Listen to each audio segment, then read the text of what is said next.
Sleepless Beat ខ្ញុំលើកដៃបន់ព្រះសំពះទៅដល់ទេវតាសូមទ្រង់លោកជួយមើលថាខ្មែរឈឺចាប់ប៉ុណ្ណា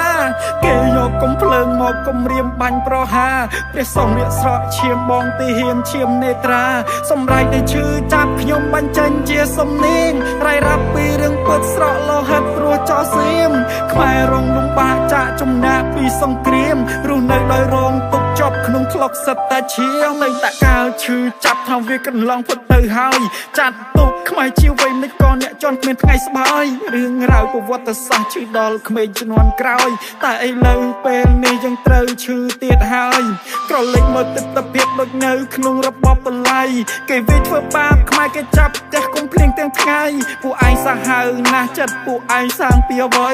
ខ្មែរត្រូវរងទុកពីអំពើសាហាវប្រៃផ្សាយ Cambodia we need ពីប៉ុន្តែពួកឯងនេះប៉ិនប្រដិតមិនអោយពិភពលោកនេះលុបដៃព្រោះតែខ្លាចដឹងរឿងការពិតអ្នកណាក៏ដឹងថាពួកឯងនេះជាជនអ៊ុក្រិតធ្វើបាបទៅហ៊ានខ្មែរដាក់ក្នុងគុកងងឹត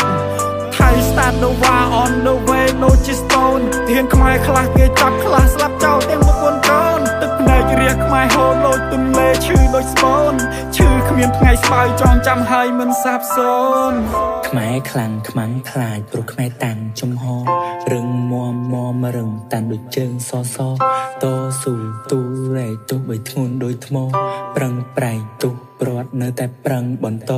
ស្រកញើសស្រកឈាមតែមិនស្រកទឹកចិត្តខ្វះមនុស្សខ្វះស្បៀងតែមិនខ្វះគំនិត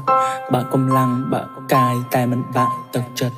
នេះគឺជាកងទ័ពតស៊ូដើម្បីជីវិតស៊ូលំបាកតោកយ៉ាពួកគាត់នៅតែញញឹមទោះសត្រូវប្រឹងព្រួតពួកគាត់នៅតែប្រឹងស្មោះស្ម័គ្រស្មឹងស្មាវស៊ូស្លាប់សោតព្រលឹងយកស្បែកជាអាវក្រងាប់ចុះឲ្យជាដឹងសុំប៉ុណ្ណឹងសុំប៉ុណ្ណេះតែកូនខ្មែរធ្វើបានទេរបស់ថៃរបស់ថោកបើឈប់ប្រើតែបានទេបើប្រើបានប្រើទៅចុះបើប្រើហើយធ្លាប់គិតទេជួនស៊ីវិលកងទ័ពងាប់ប៉ុន្មានដោយសារគេវិជាប្រវត្តិក៏លំបាកមិនបានសម្រាមិនបានសម្រានផិត